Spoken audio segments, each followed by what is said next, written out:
ನಮಸ್ಕಾರ ಸ್ನೇಹಿತರೆ. ಇಂದು ನಾವು ಕೇಳಲಿರುವ ಕತೆ ಕೇವಲ ಒಬ್ಬ ವ್ಯಕ್ತಿಯ ಕಥೆಯಲ್ಲ. ಇದು ಭಾರತದ ಕನಸಿನ ಕತೆ. ಇದು ಆಕಾಶವನ್ನು ಮೀರಿದ ಧೈರ್ಯದ ಕತೆ. ಇದು ಒಬ್ಬ ಸಾಮಾನ್ಯ ಬಾಲಕನಿಂದ ಅಸಾಮಾನ್ಯ ಗಗನಯಾತ್ರಿಯಾಗುವ ತನಕ ಪ್ರಯಾಣ. ಸಾರೆ ಜಹಾನ್ ಸೆ ಅಚ್ಚಾ, ಈ 4 ಪದಗಳು ಇಂದು ಭಾರತೀಯರ ಹೃದಯದಲ್ಲಿ ಅಚ್ಚಳಿಯದಂತೆ ಉಳಿದಿವೆ.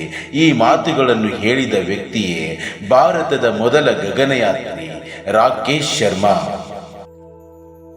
ರಾಕೇಶ್ ಶರ್ಮಾ ಅವರು 1949 ಜನವರಿ 13ರಂದು ಪಂಜಾಬ್ ರಾಜ್ಯದ ಪಟಿಯಾಲದಲ್ಲಿ ಜನಿಸಿದರು.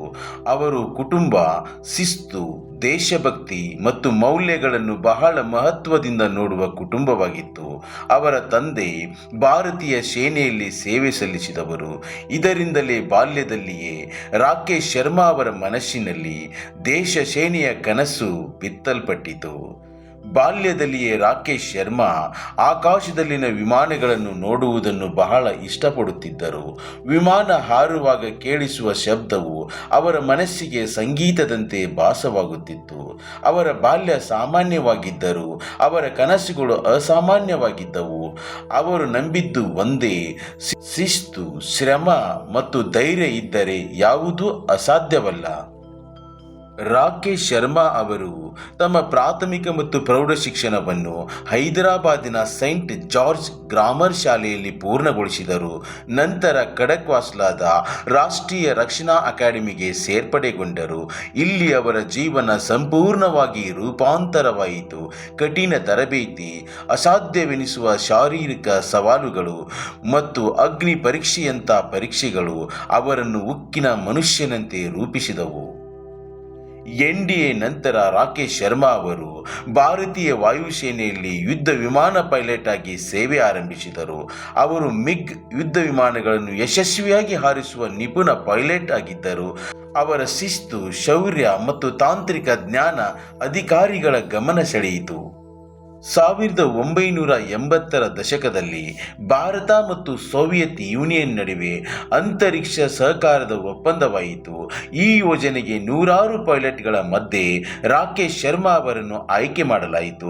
ಇದು ಸುಲಭವಾಗಿರಲಿಲ್ಲ. ಅವರು ವರ್ಷಗಟ್ಟಲೆ ಭಾರೀ ದೈಹಿಕ ಮತ್ತು ಮಾನಸಿಕ ತರಬೇತಿ ಪಡೆದರು. ರಾಕೇಶ್ ಶರ್ಮಾ ಅವರು 1984 ಏಪ್ರಿಲ್ 3ರಂದು ಅಂತರಿಕ್ಷ ಪ್ರಯಾಣ ಮಾಡಿ ಇತಿಹಾಸ ನಿರ್ಮಿಸಿದರು. ಇದು ಭಾರತಕ್ಕೆ ಹೆಮ್ಮೆ.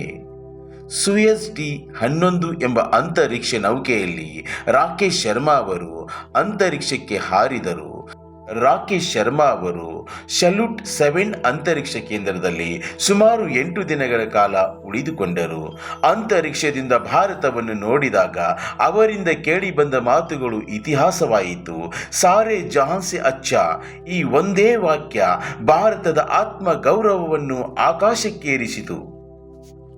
ರಾಕೇಶ್ ಶರ್ಮಾ ಅವರು ಅಂತರಿಕ್ಷದಲ್ಲಿದ್ದು ವೈಜ್ಞಾನಿಕ ಪ್ರಯೋಗಗಳನ್ನು ನಡೆಸಿದರು, ಭೂಮಿಯ ವೀಕ್ಷಣೆ ಮಾಡಿದರು, ಭಾರತದ ಕೃಷಿ ಮತ್ತು ನೈಸರ್ಗಿಕ ಸಂಪನ್ಮೂಲಗಳ ಅಧ್ಯಯನಕ್ಕೆ ಸಹಾಯ ಮಾಡಿದರು. ಇದು ಭಾರತದ ಅಂತರಿಕ್ಷ ಸಂಶೋಧನೆಗೆ ಮೈಲುಗಲ್ಲಾಯಿತು. ರಾಕೇಶ್ ಶರ್ಮಾ ಅವರಿಗೆ ಅನೇಕ ಪ್ರಶಸ್ತಿ ಗೌರವಗಳು ದೊರೆತಿವೆ. ಭಾರತದ ಅತ್ಯುನ್ನತ ಶಾಂತಿಕಾಲದ ಶೌರ್ಯ ಪ್ರಶಸ್ತಿ, ಅಶೋಕ ಚಕ್ರ ಗೌರವವನ್ನು ಪಡೆದಿದ್ದಾರೆ. ಸೋವಿಯತ್ ರಾಷ್ಟ್ರದ ಅತ್ಯುನ್ನತ ಗೌರವವಾದ hero of the Soviet Union ಗೌರವವನ್ನು ಕೂಡ ಪಡೆದಿದ್ದಾರೆ. ರಾಕೇಶ್ ಶರ್ಮಾ ಅವರು ಅಂತರಿಕ್ಷ ಮತ್ತು ವಿಜ್ಞಾನ ಕುರಿತು ಲೇಖನಗಳು ಮತ್ತು ಪುಸ್ತಕಗಳ ಮೂಲಕ ಯುವ ಜನತೆಗೆ ಪ್ರೇರಣೆ ನೀಡಿದ್ದಾರೆ.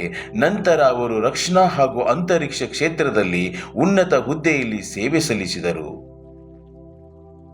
ಸ್ನೇಹಿತರೆ, ರಾಕೇಶ್ ಶರ್ಮಾ ಅವರ ಜೀವನ ನಮಗೆ ಹೇಳುವುದು ಒಂದೇ, ಕನಸು ಕಾಣಲು ಧೈರ್ಯ ಬೇಕು, ಅದನ್ನು ಸಾಧಿಸಲು ಶಿಸ್ತು ಬೇಕು.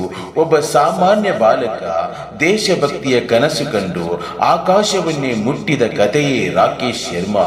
ಇಂದಿನ ಯುವಕರು ಅವರ ಜೀವನದಿಂದ ಕಲಿಯಬೇಕಾದದ್ದು ಶ್ರಮ, ಶಿಸ್ತು, ಆತ್ಮವಿಶ್ವಾಸ, ದೇಶಪ್ರೇಮ.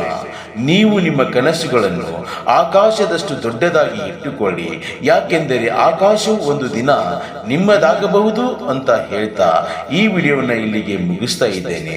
ಮತ್ತೊಂದು ವಿಡಿಯೋದೊಂದಿಗೆ ಸಿಗೋಣ. ಅಲ್ಲಿವರೆಗೂ ಎಲ್ಲರಿಗೂ ನಮಸ್ಕಾರ.